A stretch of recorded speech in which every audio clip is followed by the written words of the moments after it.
दोस्तों मैं आज आपको ये जो प्लास्टर वॉल है ना उसके ऊपर बेहतरीन डिज़ाइन करके दिखाने वाला हूँ। जैसे कि ओम पेंटिंग वर्क्स के जो चैनल है ना वहाँ पर आप देखते होंगे कुछ इस तरह के डिज़ाइन। तो ये डिज़ाइन मैं आपको आज प्रैक्टिकल करके दिखाने वाला हूँ, कैसे करते हैं वो सब डिटेल में दिखाने वाला हूँ। तो उसके लिए वीडियो को पूरा देखना, आपको पूरी माहिती मिलेगी। सबसे पहले तो हमें जो वॉल है ना वहाँ पर जो क्यूब बनाना है या फिर मार्किंग करनी है ना वो करनी होती है। तो उसके लिए हमने ब्लू पाउडर लिया है और एक धागा लिया है और उसको अच्छे से टाइट खींच लिया है दोनों तरफ पकड़ के, और फिर इस तरह से पीछे खींच के आप छोड़ोगे ना तो जो पाउडर है ना उसका एक निशान पड़ जाएगा, उसकी वजह से एक स्ट्रेट लाइन हो जाएगी। जैसे कि आप यहाँ पर देखो कुछ इस तरह की स्ट्रेट लाइन मिल जाएगी। और ये मार्किंग हमने पूरे वॉल पर अच्छे से कर ली है, जैसे कि अभी मैं आपको दिखा रहा हूँ। ये आपको मार्किंग कर लेनी है, इसके बजाय आप कोई और करना चाहो तो कर सकते हो। फिर आपको टैपिंग करनी है। अब टैपिंग करने के लिए मैंने यहाँ पर आधे इंच की, यानी कि समझो ना, हाँ आधे आधे इंच की टैप यूज़ किया है और इसको जो मार्किंग ना वहाँ पर लगा ली है।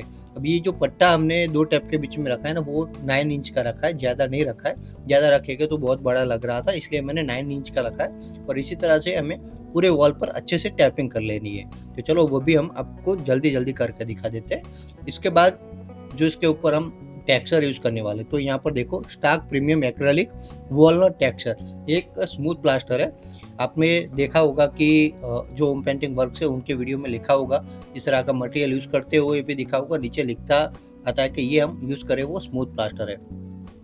तो ये मैंने अहमदाबाद में होते हुए हैदराबाद से मंगवाया है। ये मुझे 1500 की एक बैग मिली है और ये 70 से 80 स्क्वायर फीट कवर करता है। तो हमने 2 बैग मंगवाई है क्योंकि हमारा पूरा एरिया है ना वो तकरीबन 120 स्क्वायर फीट के आसपास था। इसके अंदर हमें हल्का सा पानी डालना होता है क्योंकि जो आता है ना मटेरियल वो ऐसे तो रेडी टू यूज़ आता है, पर थोड़ा सा हमें पतला करके यूज़ कर सके ना वैसा करना होता है। तो ये हमने कर लिया। उसके बाद लगाने के लिए आप चाहो तो नॉर्मल पुट्टी ब्लेड से आपको कंफर्टेबल है तो कर सकते हो, वरना मेरी तरह इस तरह से हैंडल वाला ब्लेड भी यूज़ कर सकते हो। और अगर बेस्ट करना है तो जैसे ओम पेंटिंग वर्क्स में वो कहते हैं ना पुट्टी ब्लेड यूज़ करते हैं, जैसे कि यहाँ पर मैं आपको फ़ोटो दिखा रहा हूँ, ये वाला करोगे तो स्पीड भी बढ़ेगी और उनके जैसा बिल्कुल सेम डिज़ाइन भी कर सकते हो। तो यहाँ पर तो हमारे पास हमने मंगवाया था पर आया नहीं था, कस्टमर की थोड़ी डिमांड थी कि जल्दी करके दो, तो इसलिए हमने ये वाले ब्लेड से अच्छे से पूरा ये आगे का काम किया है। अब देखो यहाँ पर हमने ये कर दिया है, उसके बाद बारी आएगी कि जो उसके ऊपर अलग से डिज़ाइन बनती है ना, तो उसके लिए हमने ये 6 इंची वाली नॉर्मल पुट्टी ब्लेड आती है ना, वो लिया और इस तरह से एक-एक बार में लेके वहाँ पर लगाना स्टार्ट किया है। कैसे लगा रहे हैं वो आप एक बार देखो, आपको पूरा समझ जाओगे। वैसे ही हमने पूरा वीडियो भी आगे बनाया है। और यहाँ तक दोस्तों आपको वीडियो पसंद आया तो प्लीज़ वीडियो को लाइक करो और चैनल को सब्सक्राइब भी करो। और कुछ ना समझ में आए ना तो कमेंट करना भूलना मत। तो देखो दोस्तों कुछ इस तरह से हम यहाँ पर आपको लगा के दिखा रहे हैं और यही स्टेप हमें पूरे वॉल पे फॉलो करना है। एक बार आपको 4 या 5 फीट का पूरा स्क्वायर बना लेना है, फिर उसके बाद डिज़ाइन बनानी है, फिर आगे बढ़ना है, वैसे लगाते रहना है। टेक्सचर लगाओ, डिज़ाइन लगाओ, टेक्सचर लगाओ, डिज़ाइन लगाओ, फिर सूखने नहीं देना है। जैसे ही आप लगा लो ना उसके बाद ऐसे हल्का हाथों से ऊपर का जो एक्स्ट्रा मटेरियल है ना उसे आगे खिसकाना है, ताकि उसकी कहते हैं ना कि एजेस एकदम रफ ना रहे, कुछ इस तरह के स्मूथ हो जाए। तो ये हमने पूरी जगह पर अच्छे से स्मूथ कर लिया है। ये आगे हम जब सैंडिंग करेंगे ना तब हमें दिक्कत नहीं होती, डायरेक्ट छोड़ देंगे तो वो थोड़ा ऊबड़-खाबड़ दिखता है। और दोस्तों हाँ, अब इसे सूखने नहीं देना है। जैसे ही हमारा पूरा डिज़ाइन कंप्लीट हो जाए बनना, तो हमें जो हमने टैपिंग की थी ना, मास्किंग टेप लगाया था, वो पूरा हटा देना है। अब हटाने के बाद देखो कुछ इस तरह से हमारा पूरा जो वॉल है ना वो दिखेगा। तो ये टैप लगाने के बाद कुछ इस तरह से हमारा पूरा जो वॉल है ना वो दिख रहा है। अभी इसे हमें कम से कम 12 से 24 घंटे सूखने देना है। मैं कहता हूँ एक दिन आप इसे अच्छे से सूखने दो, सूख जाए फिर ही आगे का काम करना है। अभी देखो यहाँ पर हमने सूखने दिया है, सूखने के बाद ही हम आगे का काम करेंगे। ये हमारे वॉल सूख के रेडी हो चुकी है। अब इसके ऊपर हमें सैंडिंग करना है, तो उसके लिए मैंने जो बोला था ना हैंडल वाला पुट्टी ब्लेड लिया है और इसकी मदद से मैं इस तरह से खींच रहा हूँ। खींचने से क्या होगा, जितने भी एक्स्ट्रा उपसे हुए होंगे जैसे कि टच करने पर लगे वो सब निकल जाएंगे। और उसके बाद आपको सैंड पेपर का यूज़ करना चाहो तो 80 नंबर का बेल्ट पेपर आता है वो यूज़ करके इसे भी सैंडिंग कर सकते हो। पर मैंने इस तरह से खींच के अच्छे से सैंडिंग कर लिया है और कैसा रिजल्ट मिलता है ना वो भी मैं आपको दिखाई दूंगा, तो आप वो भी टेंशन मत लेना। ये मैंने आपको प्रैक्टिकल पूरा दिखाया है। अभी तक का तो आप समझ चुके होंगे, नहीं समझे तो कमेंट करो, कुछ भी डाउट रहा है तो अभी तक का। अब देखो फिर से मैं पूरा आपको टाइम लैप में पूरी वॉल सैंडिंग किया ना वो दिखा देता हूँ अच्छे से।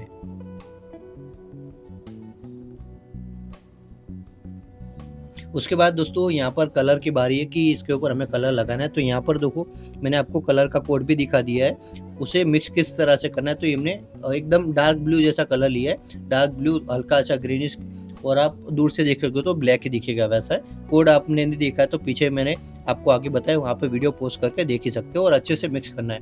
अब दोस्तों इसमें मैं आपको बताना चाहूँगा कि पानी आप ज़्यादा मत यूज़ करना। मैंने अपेक्स कलर एक्सटीरियर यूज़ किया है। आप 1 लीटर के अंदर मिनिमम 200 या 250 एमएल पानी डालना और फिर अच्छे से मिक्स कर लेना, और फिर ब्रश की मदद से जितने भी जो हमारे एजेस हैं वो काट लेना, क्योंकि बाकी दीवारें भी हमें नहीं बिगाड़नी है ना, इसलिए एजेस को अच्छे से इस तरह से कर लेना है। और यहाँ पर देखो मैं साइड में टैप लगा रहा हूँ, मेरा जो कारीगर है वो इसके ऊपर पेंटिंग कर रहा है। तो इसी तरह से हमने कर दिया है। अब मैं यहाँ पर आपको दिखाता हूँ कि बाकी की जो वॉल है जहाँ पर कुछ डैमेज नहीं होने वाला है, वहाँ पर आप एक्सटीरियर रोलर का यूज़ करके कुछ इस तरह से जल्दी और इफिशिएंट, मतलब दोस्तों जल्दी और अच्छे से फिनिशिंग के साथ एक्सटीरियर रोलर की मदद से पेंट लगा सकते हो, जैसे कि यहाँ पर मैं लगा के आपको दिखा रहा हूँ। समझ गए ना मैं क्या कहना चाहता था? मतलब एक्सटीरियर रोलर यूज़ करोगे तो बहुत जल्दी ये पूरा काम हो जाता है हमारा। और एक ब्रश रखना साइड में जहाँ पर बोर्ड वगैरह है, वहाँ पे टचिंग के लिए, उसके कॉर्नर काटने के लिए। तो हमने यहाँ पर ब्रश की मदद से तो पूरा लगा लिया है। अब मैं आपको पूरी वॉल दिखा देता हूँ कि ये किस तरह से लग रही है हमारी।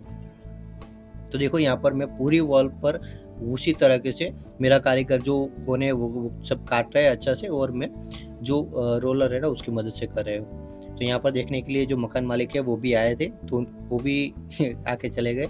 अभी देखो यहाँ पर भी फाइनल में उसी तरह से हमने पूरा पेंटिंग का काम कंप्लीट कर लिया है। पेंटिंग का मतलब मेरा ये जो बेस कोट हमने लगाया है ना वो कंप्लीट कर लिया है। अब इसके ऊपर 3-4 कोट लग गए हैं, तो आप चाहो तो पहला प्राइमर कोट भी लगा सकते हो, पर हमने नहीं लगाया, डायरेक्ट ये कलर लगाया, क्योंकि ये सूखने के बाद कुछ इस तरह से लग ही जाएगा, और ये डार्क कलर है तो अच्छे से बैठ जाएगा।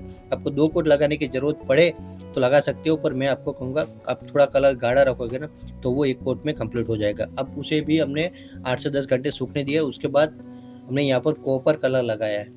दोस्तों ये मेटालिक कॉपर है, और इसे कुछ इस तरह से लगाना है। अब देखो दोस्तों, जो ओम पेंटिंग वर्क्स के वीडियोस में होते हैं वैसा वैसा थोड़ा आपको लगने लगा है ना, तो ये हमने पूरा उनके जो वीडियो है ना उसको देख कर स्टेप बाय स्टेप फॉलो किया है, और आपके साथ पूरा प्रोसेस इस तरह से वीडियो बना के शो किया है।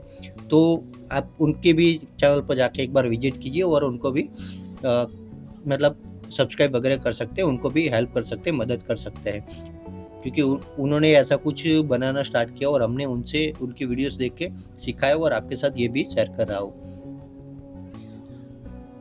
तो यहाँ पर इसी तरह से हमें पूरी जगह पर कॉपर कलर को लगा लेना है। अब दोस्तों मैंने स्टार्टिंग में, आप कहो मिस्टेक कहो या फिर और कुछ कहो, मैंने यहाँ पर चाहो तो पहले आप गोल्ड कलर लगा सकते हो। जी हाँ दोस्तों, गोल्ड कलर, क्योंकि गोल्ड कलर आप इसके ऊपर टॉप कोट में लगाओगे ना तो थोड़ा अच्छा नहीं लगता है। मैंने इसके बाद में आगे जैसे मैं गोल्ड कलर करूँगा ना तो वो भी दिखा दूंगा। तो यहाँ पर मैंने ऑलमोस्ट पूरी जगह पर एक कॉपर कलर का कम्प्लीटली लगा लिया है। अब ये देखो यहाँ पर मैं इसी तरह से पूरी जगह पर हमें लगाना है। ऑलमोस्ट मैंने इसलिए बोला कि ये छोटा सा नीचे वाला पार्ट है ना, सिर्फ वही बाकी है, बाकी सब मैंने अच्छे से कंप्लीट कर लिया है। तो वो भी चलो कंप्लीट करके मैं आपको दिखाई देता हूँ।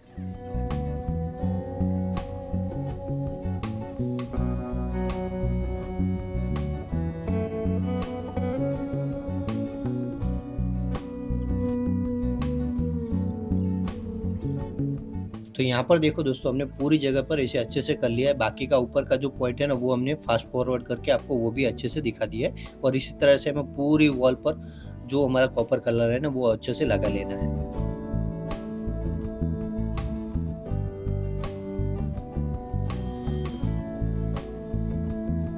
दोस्तों ये लग जाए उसके बाद इसे भी अच्छे से सूखने देना है, कम से कम आधा दिन आप सूखने दो, फिर गोल्ड कलर लो, और गोल्ड कलर को भी जैसे कि अभी हमने लगाया ना उसी तरीके से पूरी वॉल पर अच्छे से लगा लो। और इस पे देखो अभी जो ज़्यादा गोल्ड लग रहा है ना वो इसीलिए लग रहा है कि कई जगह पे ज़्यादा हमने गोल्ड कलर को अप्लाई कर दिया है, पर वो अगर आपसे भी ऐसी कोई मिस्टेक होती है ना तो उसके ऊपर आप फिर से कॉपर कलर का हल्का हाथ घुमा सकते हो, तो फाइनल फिनिशिंग जैसे मैंने आपको वीडियो के स्टार्टिंग में दिखाई ना वैसी मिल जाएगी। तो यहाँ तक का आपको वीडियो, एक बार मैं फिर से बोलता हूँ, वीडियो पसंद आया और डिज़ाइन की पूरी प्रोसेस पसंद आई ना तो प्लीज़ वीडियो को लाइक करो। अभी कभी दोस्तों आप लाइक कर दो और हमें सपोर्ट कर दो, और इच्छा है तो चैनल को सब्सक्राइब भी कर दो। तो देखो यहाँ पर फिर लास्ट हमारा पॉइंट रहता है कि सिल्वर कलर से जो एजेस हमने ब्रू काटे थे ना, मास्किंग किया था, वो हमें अच्छे से कवर कर देना है। तो ये हमारी पूरी डिज़ाइन बन के रेडी हो जाएगी। कैसी लग रही है वो हमें कमेंट में ज़रूर बताना। देखो इसके ऊपर हमने फिर से थोड़ा कॉपर का टचिंग कर दिया है। बाकी हमने आगे बताया था ना गोल्ड में डैमेज दिख रहा था, मतलब अच्छा नहीं लग रहा तो हमने ऊपर से एक बार फिर से कॉपर का कर दिया है। अब दोस्तों यहाँ पर हमने इसे अच्छे से 12 घंटे सूखने दिया और उसके बाद का आप रिजल्ट देखो कुछ इस तरह से पूरी वॉल हमारी कितनी अच्छी तरीके से लग रही है। एक थी प्लास्टर वॉल जैसे कि हमने आगे दिखाई थी और यहाँ पर देखो ये वॉल किस तरह से बेहतरीन लुक के साथ हमारा डिजाइन बन रहा है। इसके साथ हमने 2 पिलर भी किए साइड में, आपको शायद दिख रहे होंगे। अब ये डिज़ाइन आपको पसंद आई है और ये डिज़ाइन आप चाहते हो कि आप अपने घर में करवाना चाहते हो तो मैंने डिस्क्रिप्शन में मेरा कॉन्टैक्ट नंबर दिया है, वहाँ पे जाके हमें कॉल करो और ये डिज़ाइन के लिए प्राइसिंग वगैरह पूछ सकते हो। मैं आपको पूरा डिटेल में वहाँ पे समझा दूँगा या फिर प्राइसिंग बता दूँगा। तो चलो मिलते हैं किसी और वीडियो में, तब तक के लिए बाय बाय। ये वीडियो को मैं यहाँ पे एंड करता हूँ। चलो बाय बाय, धन्यवाद, अपना ध्यान रखना।